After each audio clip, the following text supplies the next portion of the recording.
Weight loss journey start பண்ணியும் உங்களுக்கு weight loss ஆகலையா? நீங்க எதிர்பார்த்த ரிசல்ட் கிடைக்கலையா? என்னதான் டயட் நான் சேஞ்ச் பண்ணாலும் எனக்கு சரியான ரிசல்ட்டே கிடைக்கல அப்படின்னு நீங்க புலம்பிக்கிட்டே இருக்கீங்களா? உங்களுக்கான விடை இந்த வீடியோல இருக்கு. வீடியோவை ஸ்கிப் பண்ணாம முழுசா பாருங்க. வெயிட் லாஸ் பண்றதுக்கு ஹெல்த்தியா வேற என்னென்ன சித்த மருத்துவ குறிப்புகள் இருக்குன்றதும் இந்த பதிவுல நான் சொல்லியிருக்கேன். வாங்க பதிவுக்குள்ள போலாம். Welcome to Nitya's Varam, where ancient Siddha tradition meets modern healing. Experience the difference. வரம் நேயர்களுக்கு வணக்கம். நான் டாக்டர் நித்யா, சித்தா பிசிஷியன். சித்தர்கள் அருளால சித்த மருத்துவத்துல சொல்லியிருக்கக்கூடிய நிறைய விஷயங்களை ஒவ்வொரு பதிவிலும் நம்ம பார்த்துட்டு இருக்கோம். உங்களுக்கு ஏற்படக்கூடிய மருத்துவம் தொடர்பான சந்தேகங்களை கமெண்ட்ல சொல்லுங்க.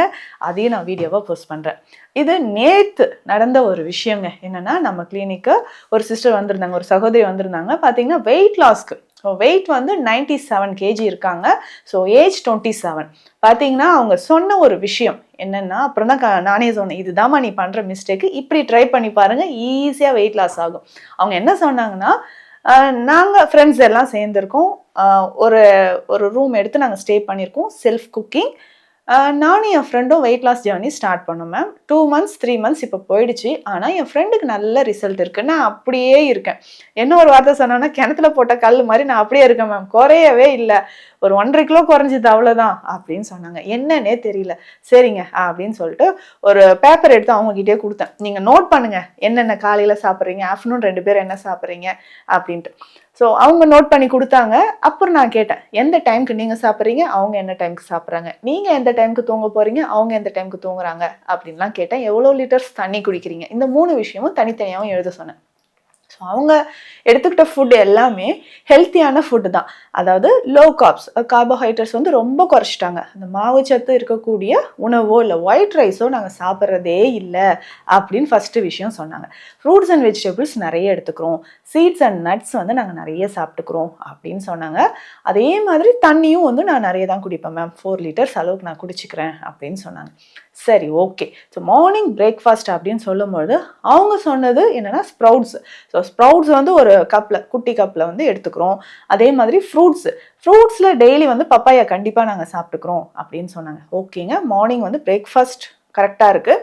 இதுக்கு இடையில அப்பப்போ அவங்க என்ன எடுத்துக்கிறாங்கன்னா, மில்லட்ஸ் எடுத்துக்கிறோம். இதோட மெயினாக வீக்லி ஒரு 4 to 5 days ஓட்ஸ் மீல் தான் நாங்கள் வந்து காலையில் எடுத்துக்கிறோம் அப்படின்னு சொன்னாங்க. சரிங்க, ஓகே. இதில் என்ன ஒரு விஷயம்னா, அவங்க 2 பேரும் ஒர்க் பண்ணுறதும் ஒரே ஆஃபீஸில் தான். அப்போது அதையும் கேட்டேன், அவங்க எங்கே ஒர்க் பண்ணுறாங்க, நாங்கள் ஒரே ஆஃபீஸ் தான் மேம் அப்படின்னாங்க. ஆனால் என்னன்னா, அவங்க காலையில் பிரேக்ஃபாஸ்ட்டு 8 o'clock அவங்க ஃப்ரெண்ட்ஸ் சாப்பிட்றாங்க. இவங்க சாப்பிட்றது பார்த்தீங்கன்னா 10-10:30. ஏன்னா இவங்க ஆஃபீஸ் போகிற டைமே 12 o'clock மேலே தான் போகிறாங்க. ஸோ அப்போ 10-10:30க்கு மேலே தான் சாப்பிட்றாங்க. அது வரைக்கும் பிரேக்ஃபாஸ்ட் எதுவுமே எடுக்காமல் காலையில் கொஞ்சம் தண்ணி மட்டும் குடிச்சிட்டு ஒர்க் அவுட்ஸ் பண்ணிவிட்டு நான் அப்படியே இருப்பேன் அப்படின்னு சொன்னாங்க. பட் அவங்க ஃப்ரெண்டு என்ன பண்ணுறாங்கன்னா, காலையில் எந்திரிச்சோடனே கொஞ்சமாக ஹாட் வாட்டர் கொஞ்சம் குடிச்சிட்டு ஒர்க் அவுட்ஸ் பண்ணிவிட்டு 8 to 8:30க்குள்ளே காலையில் பிரேக்ஃபாஸ்ட் சாப்பிட்றாங்க. அவங்க அந்த டைமுக்கு சாப்பிட்றாங்க. நீங்கள் இவ்வளோ லேட்டாக சாப்பிட்றீங்க, எனக்கு அது வரைக்குமே நான் கொஞ்சம் ஒர்க் பார்த்துட்டு மற்ற ஒர்க் எல்லாம் முடிச்சுட்டு நான் லேட்டாக தான், நான் அவங்க சாப்பிட்டுட்டு எனக்கு எடுத்து வச்சுருப்பாங்க. அதுக்கப்புறம் நான் போய் சாப்பிட்டுட்டு ஆஃபீஸ் கிளம்பி போகிறோம். ஸோ இந்த டைமிங்ஸ் இது தாங்க ரொம்ப முக்கியம். அவங்க மிஸ் பண்ண விஷயம் என்னென்னு இப்போ உங்களுக்கு தெரிஞ்சிருக்கும் இல்லைங்களா, அந்த டைமிங்ஸ் தான். காலையில் பிரேக்ஃபாஸ்ட் சித்தர்களும் சொல்கிறது என்னென்னா, காலை உணவு ரொம்ப ஏர்லியராக சாப்பிடணும். கரெக்டாக அதே மாதிரி சித்த மருத்துவத்தில் சொல்லியிருக்கக்கூடிய விஷயமும் என்னென்னா, ஈவினிங் டைமில், அதாவது சூரியன் மறைந்த பிறகு எந்த உணவுமே நம்ம எடுக்கக்கூடாதுன்றது தான். அப்போ மேக்ஸிமம் 7 o'clock நைட் டின்னரும் நம்ம முடிச்சிட்டோன்னு வச்சுக்கோங்களேன், நம்ம ரொம்ப ரொம்ப ஹெல்த்தியாக இருக்கலாங்க. ஸோ இந்த விஷயம் அவங்க பண்ண ஒரு தவறு இல்லைங்களா. நம்ம நிறைய பேருக்கு சொல்கிறது என்னென்னா, காலையில் பிரேக்ஃபாஸ்ட் கண்டிப்பாக சாப்பிட்ருங்க. ஒரு 11 o'clock 11:30 12 வரைக்கும் நீங்கள் அந்த பிரேக்ஃபாஸ்ட் டைமை வந்து எக்ஸ்டெண்ட் பண்ண வேண்டாம். ஸோ இது ஒரு மெயின் ரீசன்னே சொல்லாங்க. அதுக்கப்புறம் நீங்கள் பிரேக்ஃபாஸ்ட் எடுத்தாலும் அதனோட பலன் இல்லாமல் தான் போகும். அதனால் காலையில் அந்த டைமிங்ஸுக்கு பிரேக்ஃபாஸ்ட் எடுத்துக்கோங்க. வெயிட் லாஸ் பண்ணுற நிறைய பேர் பண்ணுற தவறு என்னென்னா, காலையில் அந்த பிரேக்ஃபாஸ்ட் ஸ்கிப் பண்ணிடுறீங்க.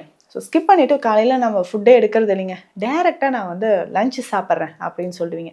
அந்த மாதிரி செய்யக்கூடாது.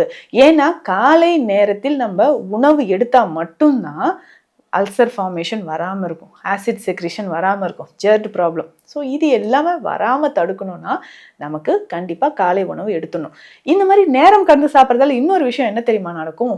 உங்கள் உடலில் ஆசிட் அதிகமாக செக்ரேட் ஆகி ஒரு கட்டத்தில் உங்களால் அந்த வெயிட் லாஸ் ஜேர்னிஸ் அப்படியே ட்ராவல் பண்ணவே முடியாது.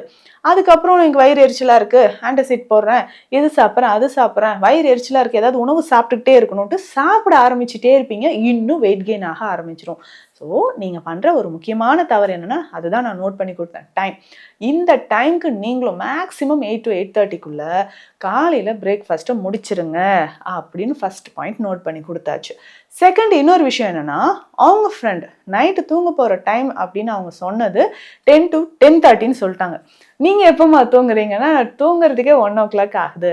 இது ரெண்டாவது விஷயம் இல்லைங்களா?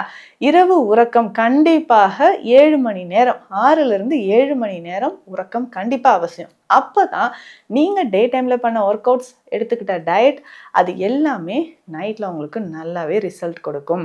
சரிங்க, அப்படி பார்க்கும்போது நைட்டில் உறக்கம் ரொம்ப முக்கியம். ஸோ டைமுக்கு தூங்க போங்க. ஏன்னா இவங்க லேட்டாக தூங்க போயிட்டு காலையில் லேட்டாக எந்திரிக்கிறது, லேட்டாக சாப்பிட்றது எல்லாமே டைம் வந்து நமக்கு சேஞ்ச் ஆகுது. ஸோ நைட்டில் தூங்குறது மட்டும்தான் ரொம்ப முக்கியம். ஸோ வெயிட் லாஸ் ஆகணும்னு நான் நிறைய பதிவுகளில் சொல்லியிருக்கேன். தூங்கும் போதே எப்படி வெயிட் லாஸ் பண்ணுறது, நைட்டு நீங்கள் அதை சாப்பிட்டு நீங்கள் வந்து தூங்க போனால் எப்படி வெயிட் லாஸ் ஆகும், அந்த பதிவும் நான் நிறைய சொல்லியிருக்கேன். அதனால் வெயிட் லாஸ் பண்ணுறவங்களுக்கு உறக்கம் ரொம்ப ரொம்ப அவசியம். இந்த ஃபுட்டு சாப்பிட்றேன், அது சாப்பிட்றேன் எல்லாம் ஓகே. இந்த தூக்கமும் டைமிங்ஸ் நீங்கள் கீப் அப் பண்ணுறதும் ரொம்ப முக்கியமாக நீங்கள் ஃபாலோ பண்ணிக்கோங்க. அதே மாதிரி இரவு உணவும் இவங்க லேட்டாக சாப்பிட்றாங்க. ஸோ ஃபுட்டெல்லாம் ஓகே. இந்த ஃபுட்டெல்லாம் நீங்கள் சாப்பிட்றது ஹெல்த்தியான ஃபுட்டு தான், லோ கேலரிஸ் டயட் தான், இது எல்லாம் ஓகே. ஆனால் எங்கே நம்ம மிஸ் பண்ணுறோம் அப்படின்றது இப்போ தெரிஞ்சிச்சு இல்லையா? அதனால் டைமும் நான் அதில் நோட் பண்ணி கொடுத்துருக்கேன். ஸோ இந்த டைமுக்கு நீங்கள் சாப்பிட்ருங்க, இந்த டைமில் நீங்கள் தூக்கம் கண்டிப்பாக அவசியம். ஸோ இப்படி நீங்கள் கரெக்டான ஒரு டைம் ஷெட்யூல் போட்டு ஃபாலோ பண்ணுங்கள். கண்டிப்பாக நீங்களும் உங்கள் ஃப்ரெண்டு மாதிரி வெயிட் லாஸ் பண்ணிடலாம் அப்படின்னு நோட் பண்ணி கொடுத்தேன். சரிங்க, இதை தாண்டி இன்னும் நம்ம வெயிட் லாஸ் பண்ணணும்னா எந்தெந்த மாதிரியான ட்ரிங்க் நம்ம எடுத்துக்கலாம்? நீங்கள் இந்த சியா சீட்ஸ் இருக்குது பார்த்தீங்களா, நைட்டே 1 ஸ்பூன் அளவுக்கு சியா சீட்ஸ் எடுத்துக்கோங்க. ஸோ நைட்டு ஊற வச்சுட்டு அது வந்து ஒரு 1 லிட்டர் வாட்டரில் மிக்ஸ் பண்ணிவிட்டு அதை நீங்கள் கண்டினியூஸாக எடுத்துக்கலாம். ஸோ ரெகுலராக அதை நீங்கள் எடுத்துக்கும்போது நிச்சயமாக உங்களுக்கு வெயிட் லாஸ் ஆக ஆரம்பிக்கும். உடலில் இருக்கக்கூடிய டாக்ஸின்ஸ், இது கழிவுகள் எல்லாமே நம்ம உடலை விட்டு போக ஆரம்பிச்சிடும்.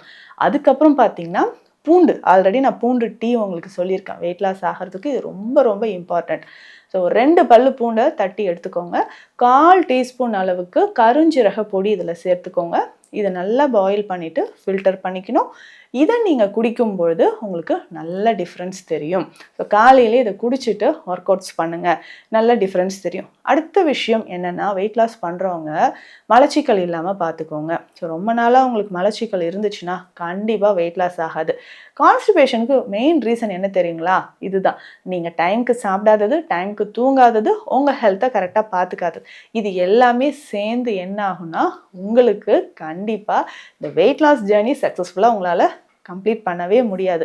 இடையில அல்சர் வந்துடும், திடீர்னு தலை சுத்தல் வருது, திடீர்னு அனிமியா, ரத்த சோகை வந்துருச்சு, நான் வெயிட் லாஸ்ன்னு ஸ்டார்ட் பண்ணும்போதெல்லாம் இந்த பிரச்சனை வருது அப்படின்னு சொல்லாதீங்க. அதுக்கு காரணமும் நீங்கள் தான். ஸோ இந்த மிஸ்டேக்ஸ் எல்லாம் பண்ணாமல் ஹெல்த்தியாக வெயிட் லாஸ் பண்ணணும்னா உங்களுக்கு ஏதாவது டவுட் இருந்தாலும் கமெண்டில் சொல்லுங்கள், அதையும் நான் வீடியோவாக கொடுக்குறேன். ஸோ உடல்நலம் சார்ந்த சித்த மருத்துவ ஆலோசனைகள் தேவைப்பட்டால் ஸ்க்ரீனில் இருக்கிற நம்பருக்கு கால் பண்ணுங்கள். நன்றி. Welcome to Nitya's Varam, where ancient Siddha tradition meets modern healing. Experience the difference.